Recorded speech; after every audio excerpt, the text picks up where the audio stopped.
program on this episode to share what is undoubtedly one of Australia's most remarkable self-made business success stories is Trevor Lee, Principal and Founder of Australian Country Choice Group. Trevor, welcome to the program, and I appreciate the opportunity to share what I said is an incredible business success story. Give us some colour to start, if you could, around the Lee Families Association here in Queensland and in particular to business, which I believe dates back to your grandfather, Henry Lee. Well, nice to meet you, Rob, and thank you. Dad's father, Henry,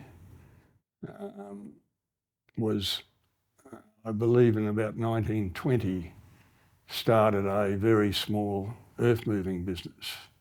Well, you'd hardly call it an earth moving business. It was a tip truck and a front end loader, which loaded on the back of a little tip truck, and they went around digging up things. So that's how that all started. And Dad was, he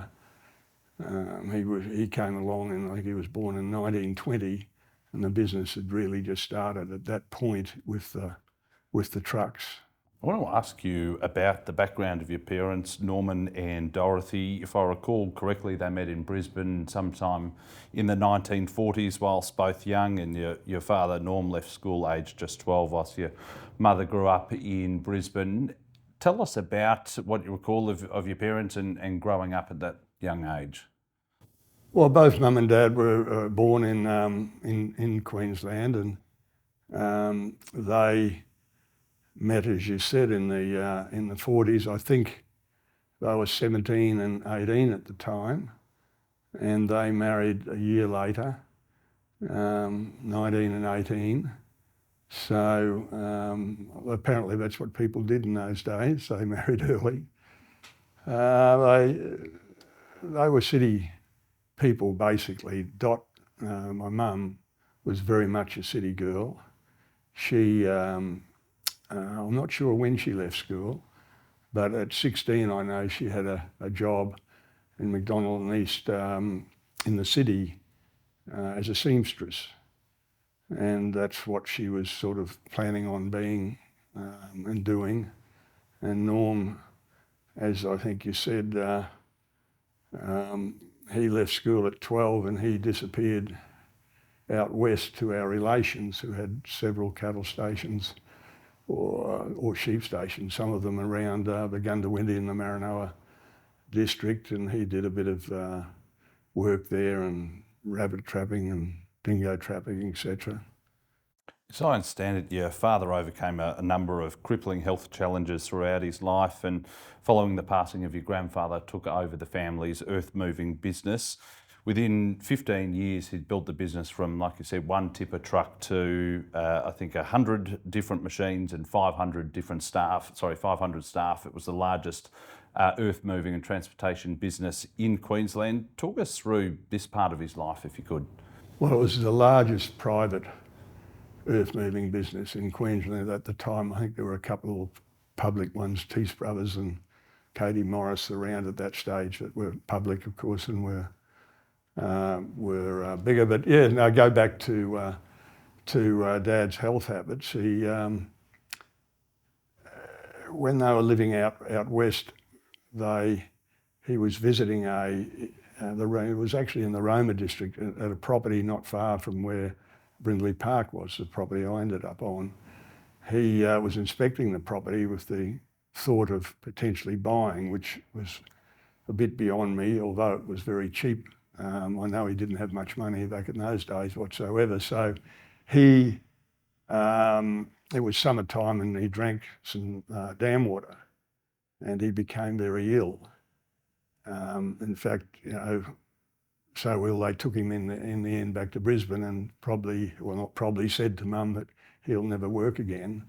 He's got kidney failure big time and other issues. And Mum said, well, and Mum was quite a character because she, before a time, was into the naturopathic way of living, and she did the yoga, which at the time at that stage was, I think it was called the League of Health, where a whole lot of women got together and did all the yogaing stuff. So Mum was into that naturopathic way, and she just said, well, no, I know a few naturopathic doctors will cure this man. Anyway, she did, on a poor diet. Took it over 12 months, and Norm was back at work again. I might say that through Norm's career, he suffered a brain hemorrhage, which he was not meant to recover from. Dot was responsible for his recovery there. He had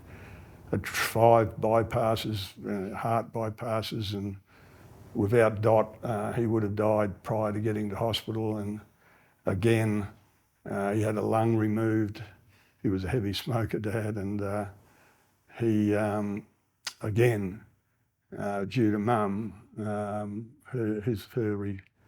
her medicine or the way she did things was responsible for Dad recovering.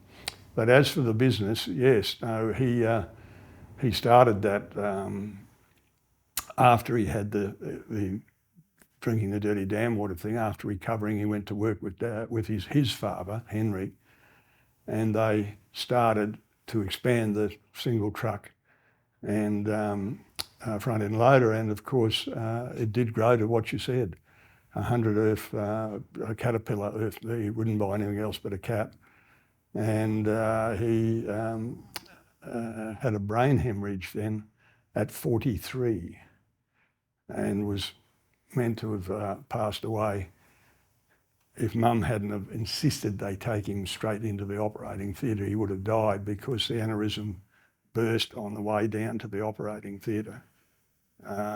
So that prompted the sale of the business, and that's why the business ended up getting sold. And when it did, Katie Morris actually bought them out. For context, as the business began to build scale, I read that your parents began to start their own family with your sister Diane, born in 1947, followed by yourself in 1949. Give us a sense, if you could, as to this early part of your life, growing up in the family's home in Fairfield, and the influence of your parents and what they instilled in you.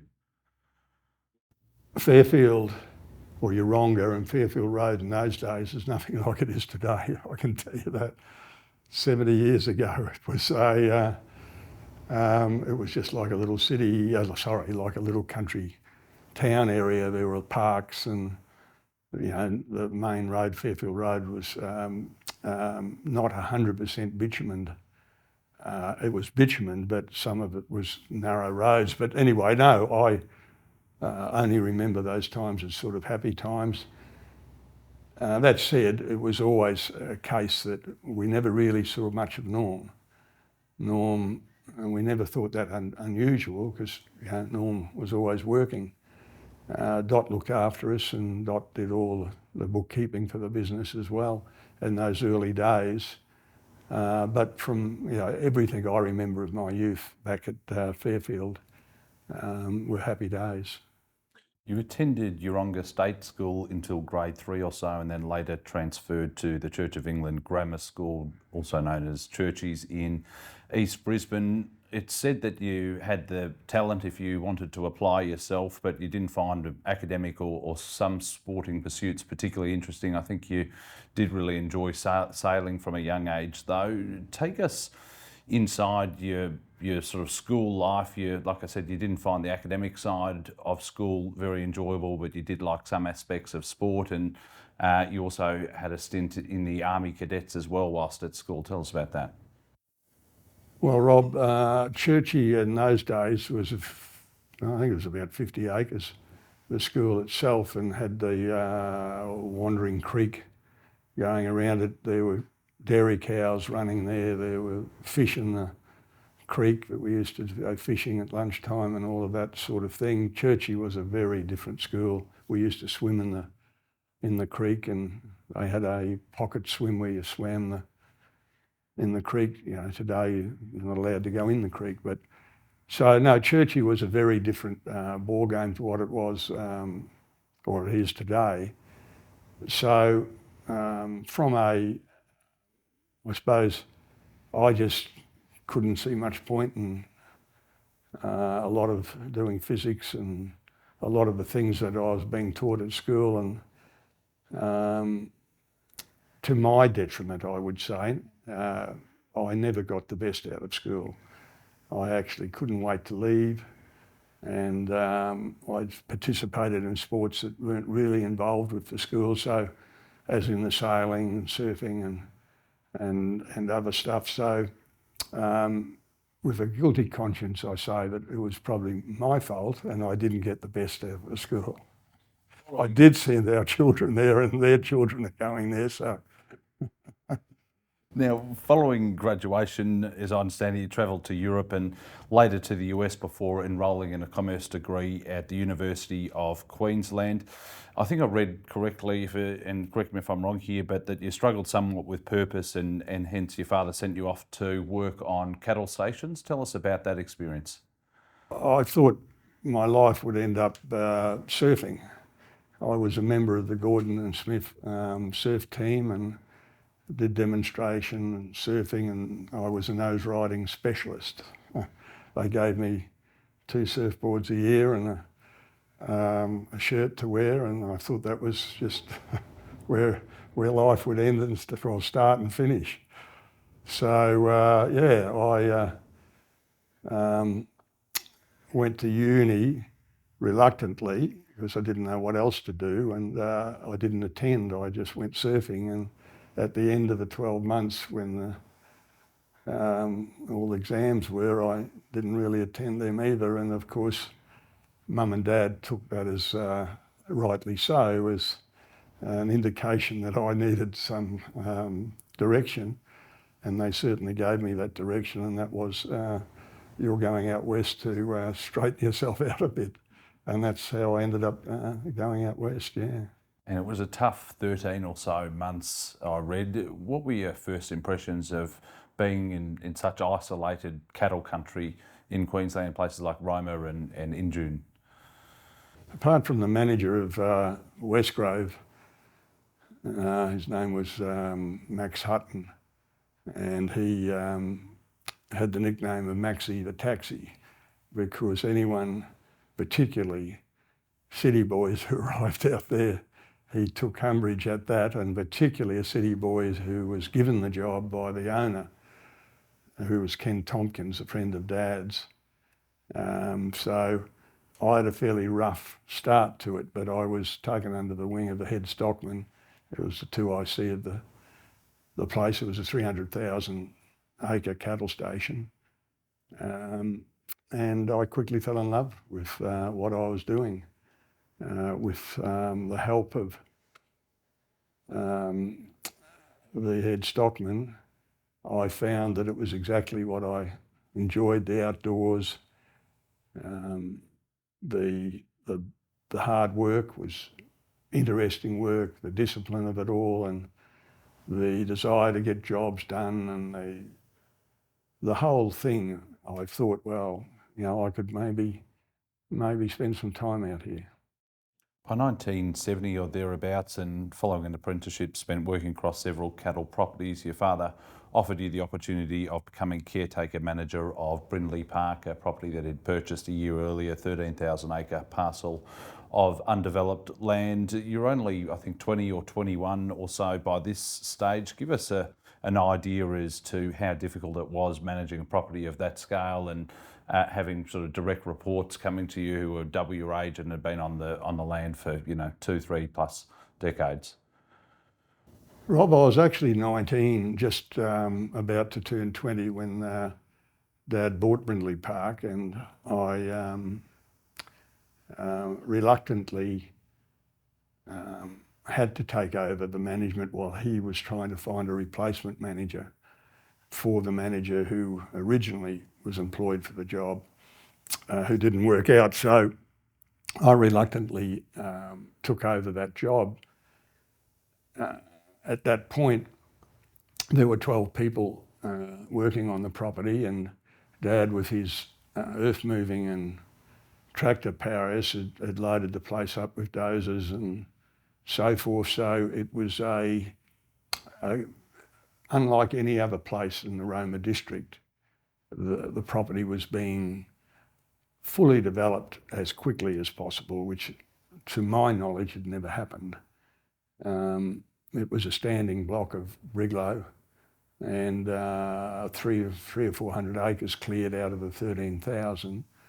So between pulling down the timber, which of course in those days, if you didn't pull the timber down, you went to jail. Now, if you do pull the timber down, you go to jail.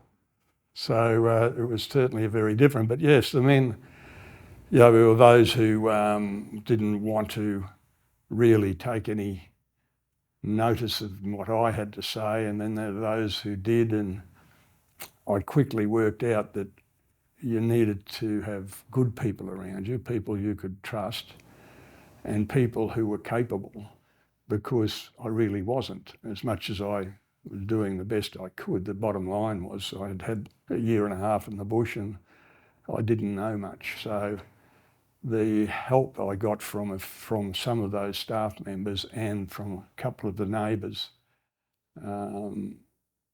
if that hadn't occurred, I probably wouldn't have lasted, because it was very stressful times. There were a lot of stuff going on that, it was not uncommon to work 72 hours straight. So if I suppose what it taught me is that you have to have good people around you. And I learnt that at a really early age. As you said there, you're working some days 72 hours without sleeping. This sort of epic work ethic that you had, where was that instilled from, do you think? Was it something that you learned from your parents, or was it something that once you got on the land, it just sort of came naturally? Well, I suppose growing up, the children being myself and my sister, and then all the grandchildren, and Norm's grandchildren or my children, we all had a saying, poor Norm works. As soon as you could speak, that was the words you said, poor Norm works. So I expect it was just something that was, you did. I never did it because simply I didn't enjoy it.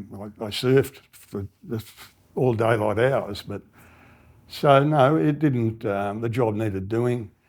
It was great to do it. It was great to see things happening. It was great to be learning what we were learning. It was exciting. So many things going on that it was just thoroughly enjoyable time.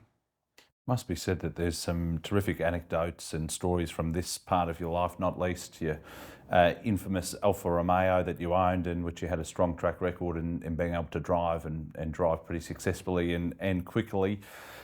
Tell us about your experiences with this Alfa Romeo, some of the speeds that you got up to driving back to Brisbane, and later the Comanche 250 light aircraft that you were encouraged to move to the air rather than drive by the local police. You do know a little bit about things, don't you, Rob? That's a bit like my school days. I'd rather the days I've best forgotten about. But you have to remember, go back, we're talking 50 plus years ago.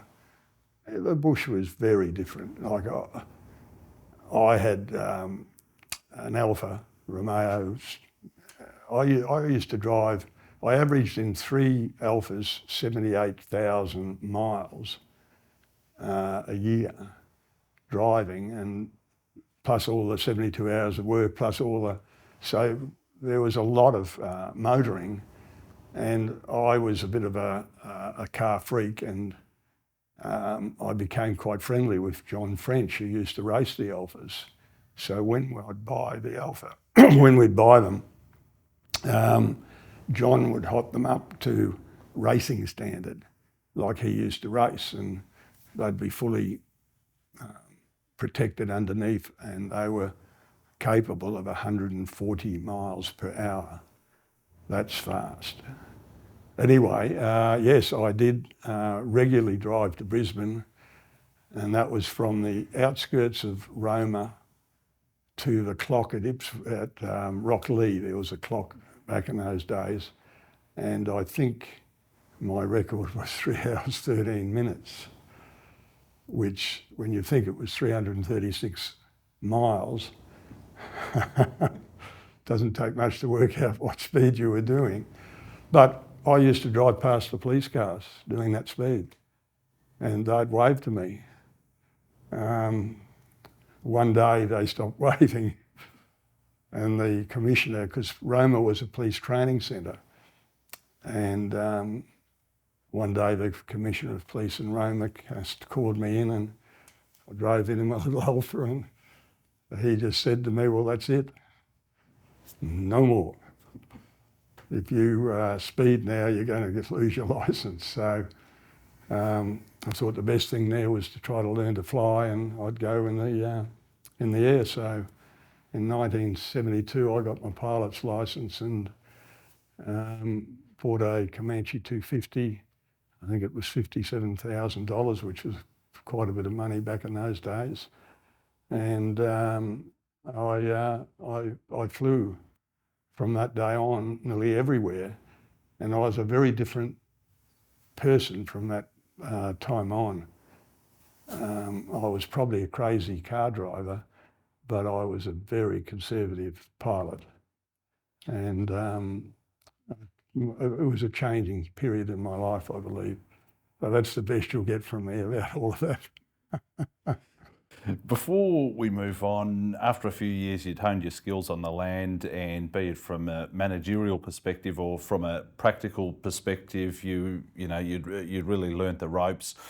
As I understand, there was a number of philosophies that began to shape your approach to business, one of which was think differently, do differently, and the second was the importance, like you've already said, of surrounding yourself with good people who you could trust. Walk us through both of those philosophies, if you could.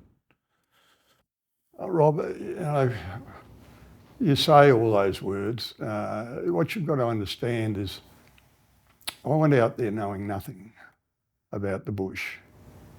I was a very practical person back in those days. I could fix a motor and I could do a lot of stuff that, at 12 years old that people wouldn't even think of doing today with motors and cars and fixing things. So I just had another mindset to what people out there, I was thrown in at a very young age, with no knowledge of what the normal grazier was doing out there. And the more I saw what they were doing, the less I liked. And it sort of said to me, well, if I can't see another way of doing things, I won't stay on the land, because that is not, I could not see how you would do a sustainable business out there that you had any control over. So that's where all of that philosophy came from, of saying, well, hang on, why can't I do that? And why can't I plant improved pastures out here? Why do I have to just do it this way? I don't understand it. I became rather unpopular out there because of that attitude. People saw me as being very, very different. I suppose I was different. I came from a surfing background, so I had longer blonde hair and so forth, and I drove an Alfa, and then I was flying a plane and so forth. So people maybe saw me as different, but I was different. I did things differently. We've explored the early aspects to your life. I thought we'd now begin to unpack the evolution of your business career. Firstly, by the early 1970s or so, you travelled to the US on a research tour, and you found quite a lot whilst there, and not least of which was the large-scale cattle feedlot companies that you saw operating in a place called Fat City in California. Tell us about what you saw, what prompted the trip, and then what you saw when you got to California. Yeah, well, that's you're probably now into the whole change of thinking. I did a lot of reading. I did a trip when I left school with a guy. Before I went to uni, as soon as school finished, we took off overseas and we went through Europe and America. And I remember going, I didn't like Europe at all. It was crowded and you queued, and everything was dreadful for me. I couldn't wait to get out of the place. That's changed over years, but back then I couldn't wait to leave. I loved America. I got over there and just, wow, how do these guys do things over here? The houses were big, the hotel rooms were big, everything was big. I reckon Europe was small. So I read everything I could, and the US was a big beef producer. And they had the reputation as the best. So I did all of the reading I could, and obviously feedlotting came up, and no one that I knew of in Australia was feedlotting. And of course, when you look back, and the reason I thought, well, the bush is maybe not for me, is you couldn't see how you could control the weather. You know, if it was a wet season, you're a good manager. If it was a bad season, you're a bad manager, because your cattle are either dying or are never fat, and you're paying money to feed them, and the whole thing was a shambles in my book. I just went, this is just not on, this doesn't work, it shouldn't work this way. So I decided to read about feedlotting, spoke to Dad, who was in Parliament at the time, and said, Dad, could you, is it possible to organise a tour of a feedlot? He didn't even know what a feedlot was. Anyway, he did. He organised a trip to a two-fat city in California, and I flew over there by myself, and I'll never forget it. I drove into a service station, and the guy, I said to him, I filled up, he was filling up the car, and I said to him, mate, where's this fat city? And I loved the name. You've got to love that name, Fat City. And he pointed. He said, there. And I turned and I looked again at the hill, and there was this hill, and it was, when you look closely, it was just all cattle. Just 80,000 cattle just sitting there in front of your eyes. And I thought, wow, what is this? And I drove in, and the boss of the place, had a four-wheel drive thing with big horns on the front of it, and big hats and big boots, and he took me into his desk, and he had a big part cut out of his desk where he'd put his feet up and put him on the desk, and he'd smoke a big cigar, watching him thinking, holy moly. And then he rattled off all the numbers of how many kilos of meat were being put on every day, how much feed these cattle ate, and what weight gains and what they had to drink. And I just went, oh, this is just unbelievable. And that was a game changer for me. At that point, I went, wow, hang on. These cattle, regardless of whether it rain, hail or shine, are putting on X number of kilos per day, every day. And I thought, if I could do that in a smaller scale, I think I could make a business out of this. And that's where the whole thing started to tick for me, with the vertical integration and organisation. Yeah. So you'd seen that in the US, it was such an eye-opening experience. What was the sort of first couple of steps that you took once you'd landed back in Australia? I mean, you must have had so many thoughts going through your mind. How did you envisage that you were going to then take those thoughts into execution or implementation? Yeah, well, that was a good question. That's a good question, because there were no rules or regulations about feedlots. There were no feedlots. I knew of one that had been built by Austin Biscay in the Brisbane Valley the year before, and I heard of Dougal Cameron and Don Bridgeford that were looking at building feedlots as well. But that's just I didn't know these guys. I was a young guy, they were an older guy, and I went and saw a feed company called, the name escapes me right at the moment, who made pallets for chooks and stuff. And I spoke to them about, because that was the problem I saw to start with. How do I feed these cattle? Anyway, they said they could make a ration up for me, or a recipe, and based off a lot of pallets that they'd sell me. And then I had to have a roller mill, and I could buy some grain and some hay to add to that. So it was very rudimentary. I put up a set of yards and put a trough in the front and a water trough at the back, and started feeding cattle. And they were pretty scary days. There were things that went wrong and things that, you know, killed cattle. But in principle, I started with 1,000 head in an area that was half the size of this building, and that held 1,000 head. And the 13,000 acres that I'd just been in the process of developing, when I finished, would, if I was lucky, run 1,000 cows. And I thought, oh, hang on, something doesn't add up here. This is something that I really could get my hands around. So, yeah, I got very excited about it from that point. And I suppose, I don't know whether I'm rattling on here, am I? But whether I'm interfering in your other questions. But that was when I thought, well, hang on, how does all this work?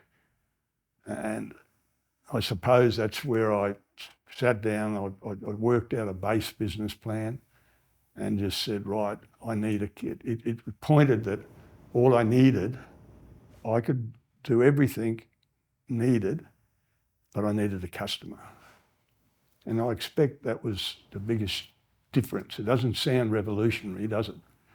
But back 50 years ago, you didn't have customers for selling your meat. You had a sale yard that you put your cattle in and someone bought them, and what happened after that, who knew?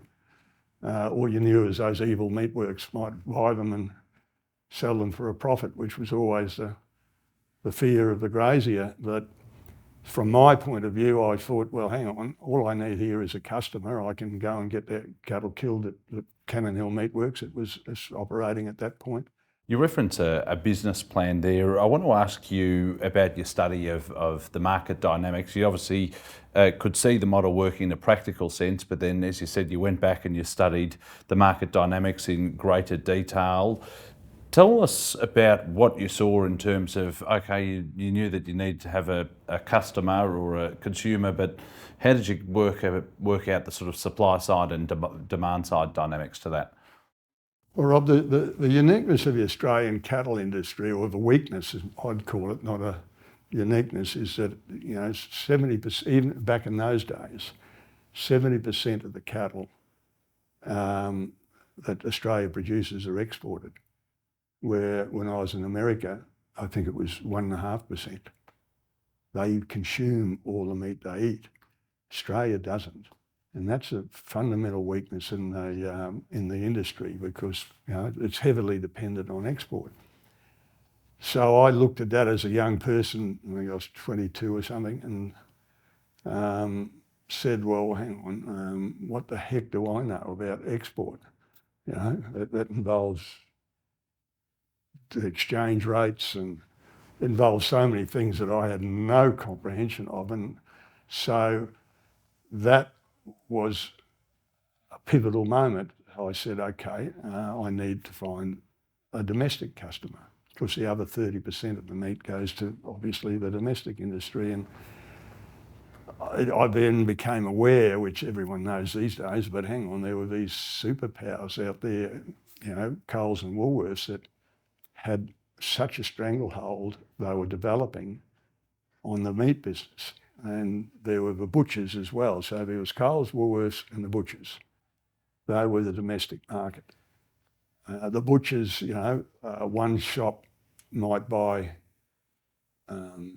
one beast a week or two or three, and a really big butcher shop might buy 12 a week. And, you know, I thought that's a bit hard to service. And then I, through research, found out that Coles and Woolworths back in those days were potentially using 4,000 or 5,000 cattle a week, and the equivalent thereof. And that sort of had me thinking, well, I'd better find a Coles and a Woolworths. That would be what I'd target, and what do they want? And then when I looked at that, I could see, well, they didn't really know what they wanted. They were just buying off people out of sale yards, And I thought, well, hang on, there's opportunity. So at that opportunity, I'd started to write a business plan. I'd already written a very minor one, but I wrote out how does the whole industry work to supply Coles or Woolworths. And when you put that down on paper, you look at it and go, well, hang on, there's so many steps in here. There's so many middlemen. There's so many people taking some whack at it here. Surely I can cut a lot of that out and hang on, things could work. I've just got to get to somebody. But I had to get the business, the feedlot working and growing. And so I actually started selling cattle to Gilbertsons, who were a Melbourne company that actually were not processing, they had the cattle processed at Cannon Hill, and they had a building here that was built specially for them where they were wholesaling out of. So I started selling them 30 cattle a week. And that's when things started to grow a little bit. As you said, you looked at the supply chain and studied the supply chain. I think there were 10 or 12 steps. Traditionally, you worked out a way to cut that to 3 steps potentially. Take us inside your thinking in that sense. Well, if you look at it, how does it all work? There's breeding property that breeds cattle, and then the cattle go to a sale yard. So there's transport. And they go into a sale yard, they get sold, and a backgrounder or a grower tends to buy those cattle, and he grows them to a weight that the fattener, so he transports them back to the sale yard and another commission, another ticket clip, and they get sold to a fattener. And the fattener fattens them, and then he trucks them off to the sale yard again, and they get sold to a meatworks. And the meatworks processes them and then sells them on or value adds them or whatever to a value add factory or to Coles or Woolworths or export. So there are all these steps and transport steps. And I just looked at it and said, well, hang on, there's 10 or so steps here. If I could cut them back to 3, I reckon I've got something to sell to somebody, e.g. Mr. Coles or Mr. Woolworths. And give us a sense of those early conversations with the Coles or Woolworths. You knew what you wanted to do, you knew how to do it, but how'd you take the next step and convince them? I didn't know how to do that. That was a real problem. And I had to go through a lot of pain to solve that problem. And the pain was that I was selling into the excess cattle then that Gilbertsons didn't want. I was selling in the Cannon Hill sale yards, and I was observing that the person buying those were the supermarkets. And the supermarket in those days never bought direct, they were buying through an agent. And that agent was buying the cattle, and I ended up selling to him. Futures then started by, I don't know if you ever knew that, cattle futures started in Queensland around that time, and that was a really big win for me. But I won't go into that, but that's another story. But so the guy, the Coles agent, the Coles agent was buying the cattle and passing them through to Coles, and I then went to him direct and said, mate, why am I going through the sale yard? Why can't we? And that happened when the futures market closed. That's why I brought up the futures. When that future only lasted for 12 months or 18 months, and it closed, so I then said, right, I'll go and see the bloke who's been taking all the opposite trades from me.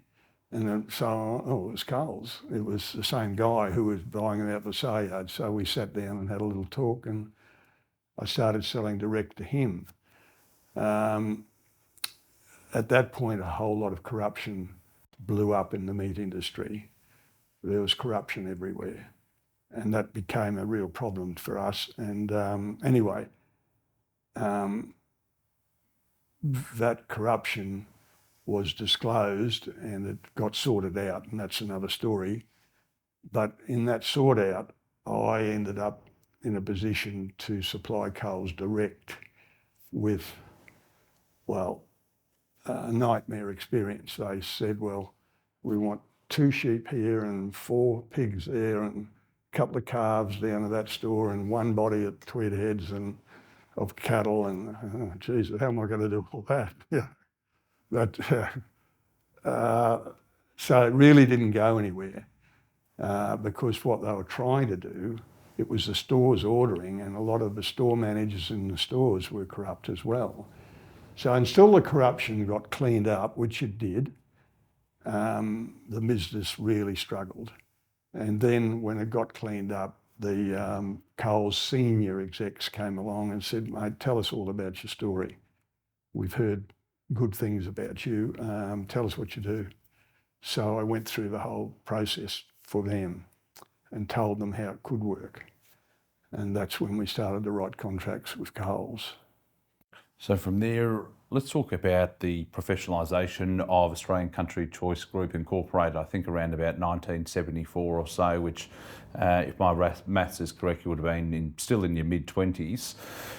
Talk me through, you've spoken about some of the challenges in the industry. What about the evolution in, say, the 70s and 80s of Australian Country Choice Group? How'd you go about building market share and presence? Well, the 70s were more focused on developing Brindley Park and growing the feedlot. Our first contract with Coles was, I believe, 75. And that was basically a 12 months contract, but really got reviewed monthly. It was hardly, you could call it a contract, but they were then taking 60 bodies a week from me. So that was the opportunity where we decided, okay, I can really sit down with them and explain a vertically integrated model and what it could produce for them. And that's then when they'd seen that we could do 60 bodies a week, they then decided, well, okay, let's grow this together, and which we started to. And in the Brindley Park feedlot, then in the 80s, we took it to 6,000 head. I'd bought another cattle station at that point. And by the way, I've only ever sold one station out of the 45 I've bought, and that was that one. Should have bought our neighbour's property. It was a huge mistake. Dad told me I'd made a mistake, but anyway, I bought it for $28 an acre and sold it about, I think it was 14 months later for $35 an acre. So I didn't think it was too bad a mistake, because that gave me personally, the first bit of cash to do something with. And I really, and through the 80s, because of, no one else had feedlots. No one else was supplying direct to Coles. So I had this real opportunity that no one else really had, because if you had a feedlot, you could take higher risk, because if it didn't rain, you put them in the feedlot and you'd fatten them regardless. Whereas you were always taking the punt that it was going to rain next month, so you could fatten your cattle. I wasn't taking that punt.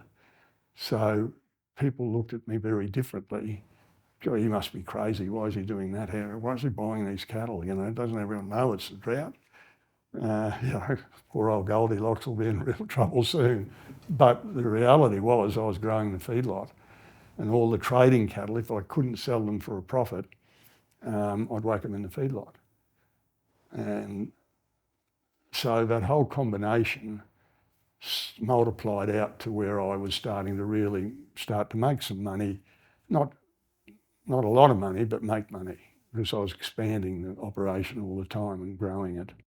You referenced the vertically integrated model, of which you're a pioneer of, certainly here in Australia and globally as well, and it's led to incredible success. Australian Country Choice Group, now the world's largest privately owned vertically integrated beef processing company. What does that mean when you talk about vertically integrated? What's the model? The model, vertical integration, no one was doing it. And that was controlling every step in that chain. The unfortunate thing for me, the two key things in a vertically integrated model is obviously cattle are the key to the whole thing, but that was how do you get them fat and how do you process them? So the two things in the end you had to have to be fully integrated and so you had control was a feedlot or feedlots and a meatworks. That created its own problems because I was flat out being a cattleman. You know, I knew nothing when I was 20 and I'm now 30 and I'm meant to know everything about the whole industry as a cattleman, but hang on, now I have to be a meat man as well. I've suddenly got to understand what happens when you're involved in a meatworks. And so that vertically integrated model, you know, we did our research, or I did my research, and I found that if you owned the breeding property back in those days, cattle were worth 90 cents a kilo, maybe $1.10 if you were lucky. All the research I did and knew from my own experience, because I was running a breeding herd on Brindley Park, was it was costing me $1 a kilo, at least, to breed the calf. So I thought, no, I'm not going to grow that side of my business anymore. But there was good money in the growing side of buying that calf, or for a bloke who was making no money, the breeder, growing that calf and then feedlotting it. So I worked out which steps were making the money, because at that point I was trying to get to a fully vertically integrated, but which were the steps that were making money at that point. So as you became fully vertically integrated, you got to the point where there was nearly always one or two steps losing money and the others were making money. But so the whole issue sort of sorted itself out, but you had to get in control of the whole lot, or otherwise you could get yourself into a lot of trouble. I read that you had a relentless focus on two aspects of business. One was never not supply, and the other was never be too dear. Walk us through where those ideas came from, and then how you were able to follow them through in the business. Well, the never not too dear was Coles. There was a man by the name of Peter Merritt who was a great advocate of ours, and he used to sit me down regularly and say, Trevor, I'm telling you, the average Australian only earns $28,000 a year, and you want to sell them expensive meat. You are stupid. You cannot do that. It's got to be cheap. Oh, okay, Peter. So you don't want really expensive, you don't want black Angus, or you don't, no, I want cheap meat, Trevor. $28,000, remember. I got that lecture. So yes, that's where never too dear came from, because he loved it. It was on the back of our hats, and anyone who worked for ACC had to wear a hat or a cap. And never not supply, I learnt that very quickly, because I learned also the customer is always right, but the supermarkets and any business had to, you can't tell them you're going to give them 500 cattle a week and then one week say, look, I'm sorry, it just didn't happen. So never not supply had to, it couldn't be a reason, couldn't be teeming rain or floods, that we had to build another feedlot in the Brisbane Valley, that in a 100-year flood, we could still get to Brisbane. That's how far we took it. We took it that seriously that you never not supplied. So yeah, they were the codes that the business was built on. I want to ask you a little bit more about the expansion. So as the Brindley Park facility grew, so too did ACC's operations throughout Queensland. You started to acquire and redevelop new assets. You borrowed to expand the operations and the scale of ACC. Give us some insight, if you could, as to some of the challenges in a general sense that you encountered along the way in expanding the business in those relatively early days. Rob, are you talking in the 80s, 90s here? Yeah, well, once Coles fell in love with the concept, and I had the selling of that was endless, and it was always with the supermarket. You know, the CEOs are changing, and so on. The meat managers are changing. You can never stop selling to them. You've got to be in front of them. You've got to be explaining to them how it works. You've got to be listening to them. So in the 80s and 90s then, we were expanding rapidly to meet Coles's demand. And the only way that could happen is me explaining to Coles and to the chairman and to the CEO that, look, this is how it works. If I breed a calf for you, that's a year. And then if I do this, so you won't get it for 2.5 years. I need 10-year contracts. Well, this isn't going to work. So the day they signed 10-year contracts was the day the bank fell in love with me. And that was another game changer for ACC. Those contracts, those long-term supermarket contracts, allowed us to go to a bank and say, right, and they would basically, as long as the proposition had Coles's tick and as long as it had our tick, it basically, well not basically, we formed a tripartite agreement that was formalised between the bank, ourselves and Coles. And at that point, money was easy to get hold of. You were working, as you've said, at the time, 80s and 90s, with Coles and then also with McDonald's. What were the keys to some of the relationships? We'll get to who you're working with shortly, but in sort of establishing those relationships and then building the trust.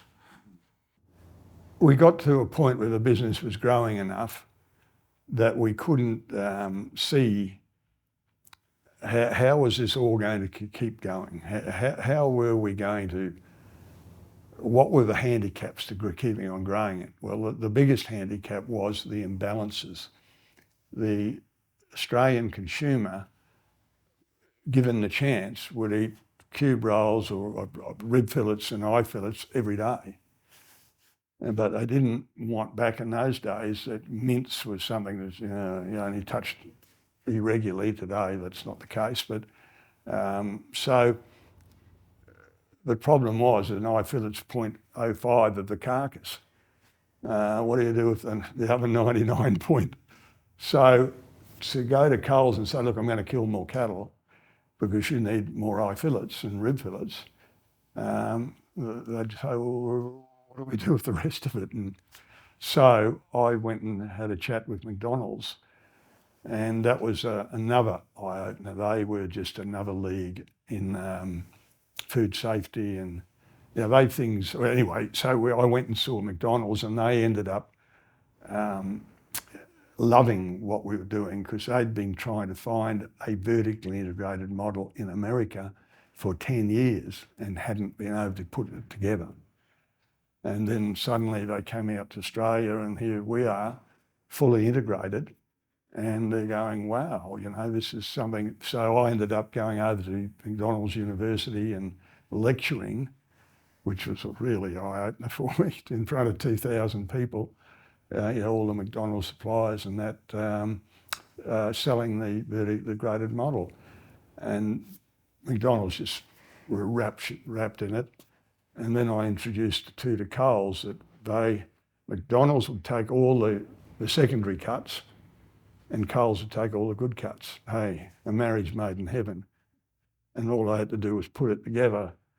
The problem was two big players and it worked beautifully for a while, but people got greedy and the business ended up parting and I stayed with Coles because there was no way, although McDonald's did explain to me they were worldwide company where Coles wasn't. I'd been better off with them. Coles had been very good to me and I stayed with them. I thought it'd be pertinent to mention one aspect of your business skill set at this point in time, and that's this idea of this over-the-horizon vision that you've got. Walk me through where you think that comes from, that ability to look over the horizon and see what the next trends are, or see what's next for the meat industry, and perhaps how you're able to build and scale the business off the back of that vision. Yeah, I hear that. Yeah, people tell me I've got over the horizon vision. Look. Yes. What? I know why they say it, because there's cycles in the industry, and we were doing things that were never done in the industry. We were pioneering so many things in the meat business, in the cattle business, in the feedlots, in improved pastures. We were doing things that just weren't done. We were looking at meat tenderness and how we could make meat better. We were doing so many things. So that was something that,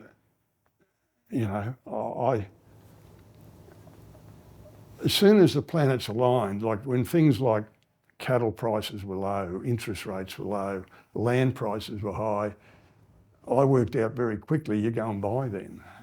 And I had the money available through these contracts with Coles to go and do just that. So I suppose people over a period of time were saying, well, gee whiz, he never seems to get it wrong.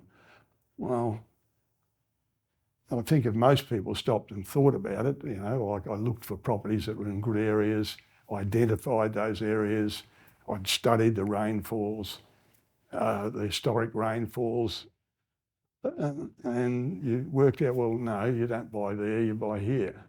And this will be worth more money than that. And all the cattle stations we've bought have all been in areas where they've, gone up in money so much. And so that's how we would identify, I would identify what the industry was going to do. Well, that was because I was very close to what was happening in America, and we nearly in everything we follow America. We're 10 years behind. In cattle, we were 15 or 20 years behind. But so I think it's a title that I probably don't deserve, but I'll accept it graciously. Thank you.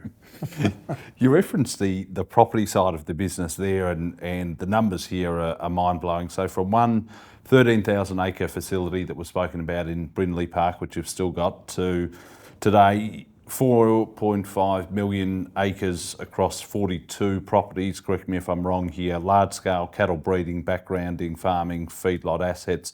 You're the third largest landholder in Australia. I think you're the third largest owner of cattle in Australia as well. Take us inside this growth. How do you go from one 13,000 acre facility to 4.5 million acres of land? I think we need to retract. At a point of time, we certainly were all those things you say. I don't believe we're that. In fact, I don't even look at it anymore, because things change. Like, it's not a matter of how much land you own, it's how many cattle you can run. Like, you can own a property in the Simpson Desert that's 10 million acres, and you can run 1,000 head if you're lucky. So,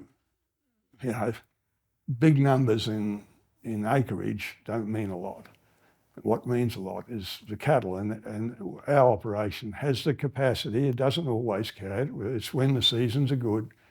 We ramp up to 300,000 cattle. We go down to 200,000 in bad seasons, and our model that I developed, our IMO, inner, middle and outer circle, allows for that. That's just another conversation though. So in growing the business, it was a matter of the banks and only buying when things were cheap, interest rates were low, cattle prices were low. Then when that happens, you go hard, e.g. Mario Andretti, if you remember, the famous racing driver. I met him once, but one of his favourite sayings were if you're not if you're comfortable in what you're doing, you're not going fast enough. And I always remembered that. People also like working for a successful company. People like working for a family company. So when you put all these combinations together of a company that's kicking ass, it's moving forward, it's going well, it's doing things that no one else in the industry does, it's successful and it breeds success. And so that it just wasn't hard to keep going. You just get good men around you. I remember when Coles said, supply 500 cattle a week. I thought, that's not possible, not possible. How can you get cans of Coke? Because that's how we sold the business.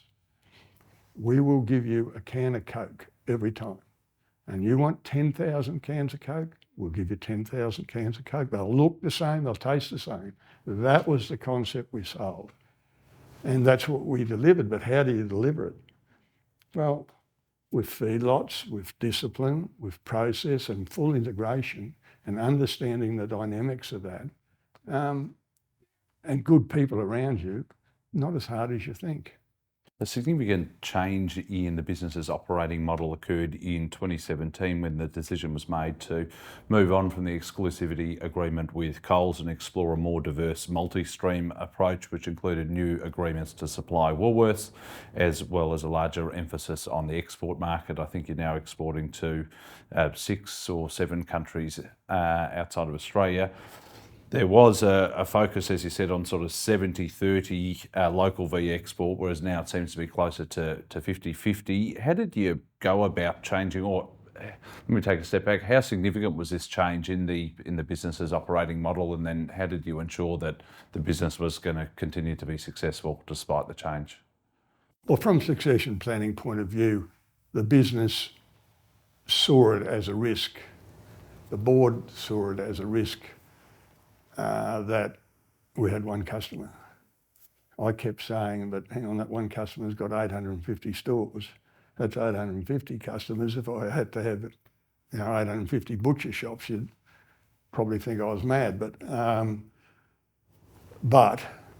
I can see sense in what people were saying.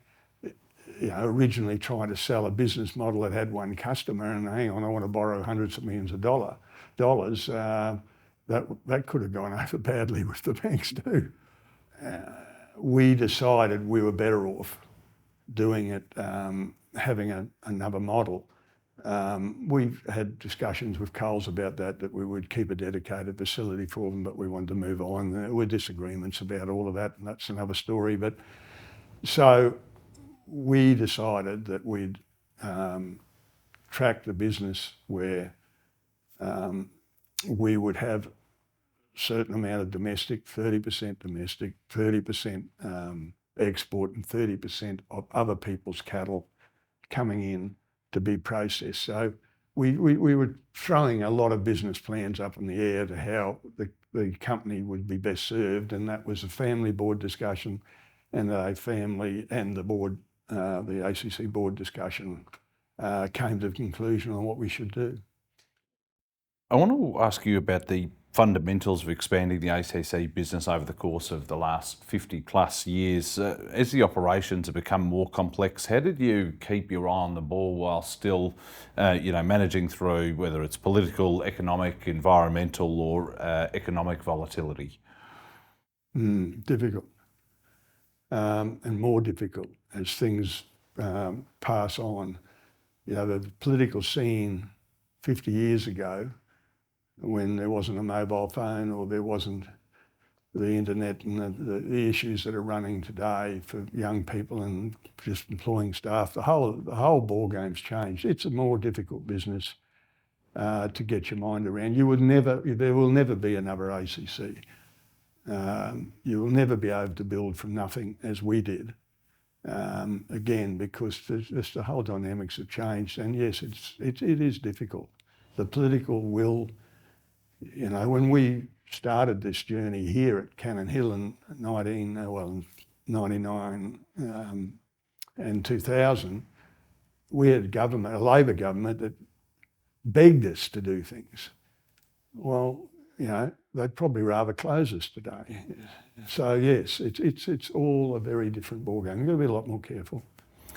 Reflecting on the journey from a 3-person operation in the 70s to today, where you've got, I think, 1,500 or so personnel across 42 properties, I think I saw a stat 30% or more of the team have been involved in the business for at least 10 years or longer. What have been the key ingredients to the incredible success and growth of ACC? Well, I think I mentioned it before. The bottom line to that is that people do like working for a private company, given a choice. People like working for a company that's successful. People like working for a company that's growing. People like working for success, with success. And we're a very inclusive company. I listen to everyone. I'll listen to anyone. I don't need to be the one talking. I'll do the listening. In the end, I'll make the decision. And people like that. They like to be heard. They like to see the boss doing what they do. And that's what we do, and that's what the kids do. That's what I do, you know. So to me, that recipe's pretty easy. The day we're not that successful, it might be different. A few more questions just to close out our discussion. I want to unpack some more macro elements of ACC, of the industry, and your success in life as well. Let's talk about the role of technology and data. What has been the impact on the industry, and then how have you managed to adapt new technology in the operations at ACC? We did a lot of pioneering, and pioneering gets, pioneers get arrows in the back and they get killed mostly. We've managed not to be killed, and we've managed to do a lot of pioneering and be very successful in it. But the reason that is that you've got to, information is king, and if you can't get your information in anything, I imagine, but certainly in our business, where there's so much time lag between when you produce something to try to change it, if you're not getting daily information fed to you, you can get into trouble very quickly. Conversely, if you can get that right, you can be like ACC, you can get success. We are successful because we make sure our data is accurate. We make sure you can collect so much data, but trying to sort it through and put it together and mean anything that took us years. You know, we'd have reams of data, but you never used it. Once we got to a point where you could use the information that was available to us and keep that going and keep upgrading your facility, keep upgrading once you had the money to do that, all of those questions get answered. It's a lot easier. So, we put $15 million a year into this facility just to keep it upgraded, to make sure that we're competitive. If you're not, it's a slow death. It can be a quick one too. Walk us through the sophistication of this facility. We were talking off camera about how it's a one-stop shop. The cattle come in and it gets distributed out the other side. The temperature's got to remain within a couple of degrees. How scientific is the whole process here now? It's incredibly scientific. From when I started in the industry, you knew nothing about anything, me personally, but the industry. It knew nothing. When we bought Cannon Hill, they were almost cooking the meat prior to it getting to the consumer. But honestly, the electrical stimulation process was happening at the knocking box. The animals, the knocking box, and then it goes to a hide puller and it gets another whack of electric stimulation, and the whole thing was so poorly done. It was only when MSA, Meat Standards Australia, came along and we worked with them. They did a lot of the work at this facility, that we discovered that there's so much science behind how you do this thing. You know, the body's got to go into rigor mortis at a certain pH level. There's just so many different carcasses, different fat depths, chill differently. The whole process is a mystery. It's no longer a mystery, and that's why you as a consumer rarely buy a bad steak now. If you're buying a bad steak, you really should change where you're buying it, because it's somebody who's not taking any notice of how things should be done. it's a totally different industry. And if we could only get a bit more automation into it, as the pig boys do and the chickens, you know, sheep, they're all small animals that are similar size. Like, we're processing right at this, today at lunchtime I was told, we were processing carcasses that weigh 550 kilos. Like a whole Coles or Woolworths animal might weigh 250 kilos alive and full of feed in its stomach. Now we've got carcasses now tramping through this place at 550 kilos. So that's just a whole new bit of science that you've got to chill it differently, handle it differently. It's a very scientific industry now. What about then in terms of the changing nature of consumer preferences, be it increased awareness of the source and quality of meat that people are eating, you know, whether it's organic, whether it's got hormones, people are eating artificial meat these days. I don't know what your view is on that, but how have you observed this dynamic play out? Well, we were the largest supplier of organic meat in Australia for 15 years. And we started at 300 bodies a week, and when we finished at 15 years, it was still 300 bodies a week. So it didn't grow much at all. In fact, it didn't grow at all. Well, that's not true. It did grow slightly because there were other people coming into it and they were, you know, competing with us. What will I say about it? Yes, there's a huge future for it, and the people like the Hewitts, etc., that are doing organic cattle, they're actually processing their cattle here. Their business is growing worldwide because the consumer is looking for more things. You know, the woke people, the whole business is different. So there are those people out there that vote for the Greens and they eat whatever. So you've got to cater for it. In fact, we here produce plant-based meat. We're, you know, I won't name names, but we're a large producer of plant-based foods here. Do I believe in them? Yes. Do I eat them? No. Do I think they're going to take over? No.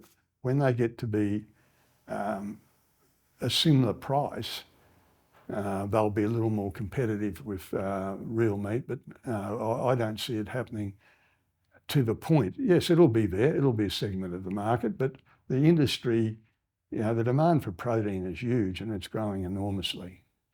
Just in a general sense, and a lot of companies seem to sort of be experiencing this problem is this sort of rise of activism, whether you're a coal producer or a coal mining firm or a firm involved like you are in beef. How do you manage the sort of the fallout from having to deal with these sort of groups? I'm really pleased my son's running the company at the moment. And he keeps running it because it's a problem, isn't it? We have them out the front door here once a month, out there telling us you know, how terrible we are, and they're flying drones over our feedlots, and yeah, and you can't do anything about it. So yeah, it's something the industry will really need to deal with, and it's a problem. It's a problem.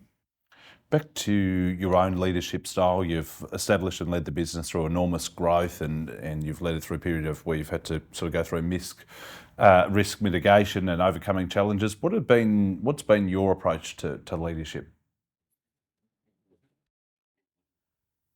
Well, I think, would I change anything? I don't care what size business it is. Business is still people.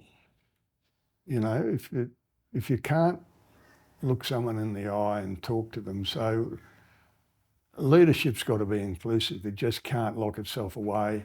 It's got to get out there. It's got to work with the people that are running your business, because you're not really running the business yourself. You're just controlling the mayhem. So from my point of view, good leadership is inclusive leadership. It's working with your people. It's showing them that you understand what they're doing.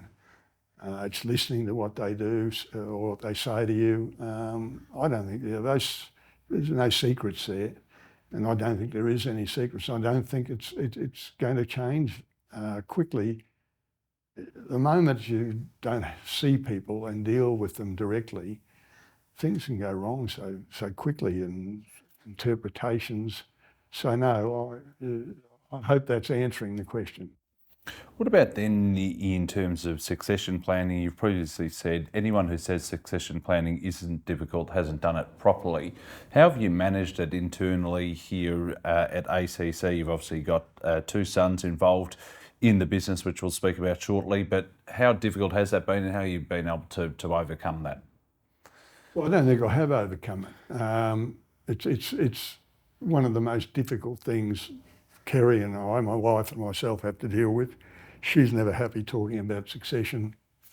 She's talking about death, and I understand that. Circumstances change. Kerry and I have changed as we've got older. The children, as they get older, they change. They've got children. It's a dynamic position. So you can't do a succession plan when you're 50 and say it's going to work at 70. You've got to keep reviewing it. And that's what makes it so difficult. And personalities change. There's an element of luck. There's, we have 4 children, and there's a large age difference between the 2 younger ones and the 2 older ones. There's another dynamic, So have I got all the answers? No. Do we work at it constantly?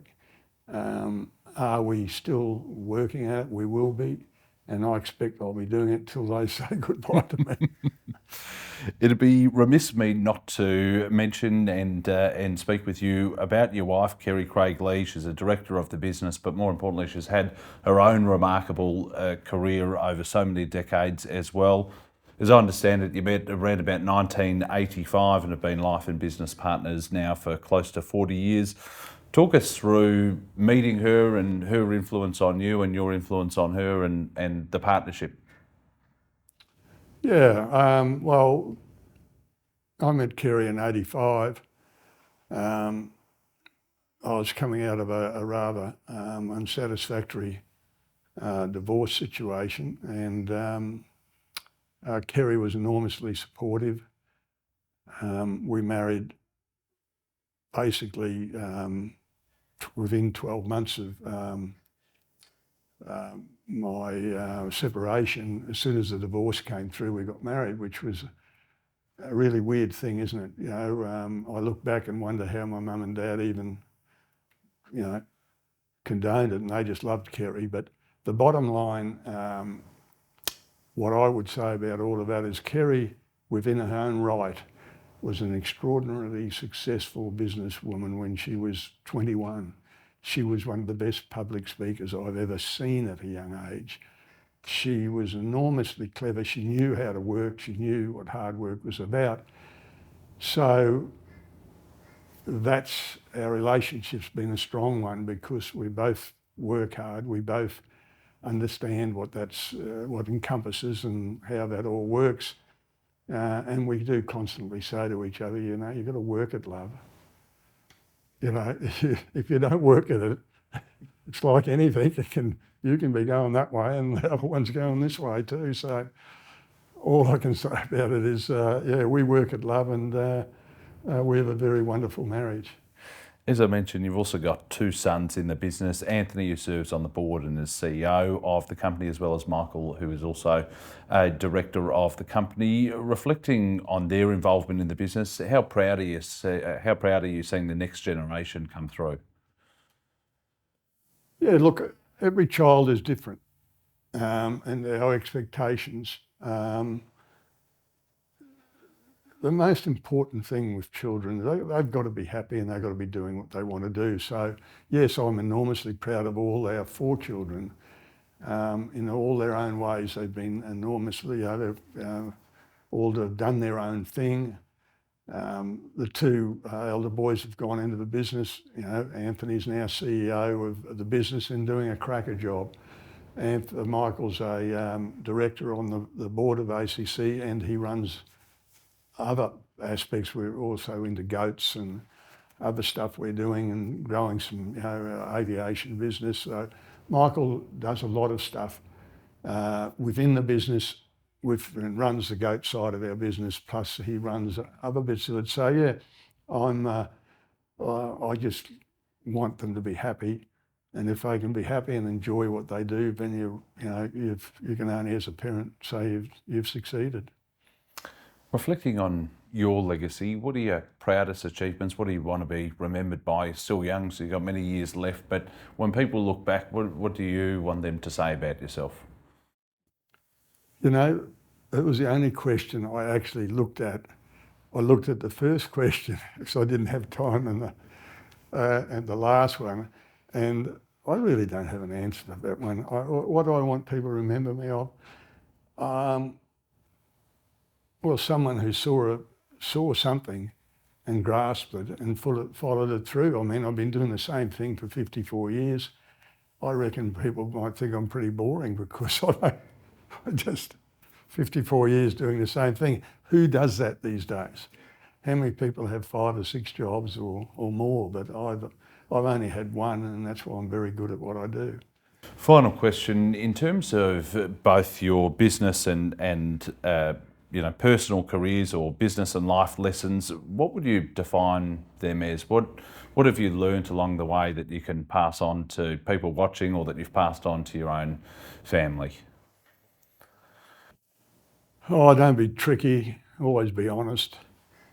Learn from your mistakes, but don't dwell on them.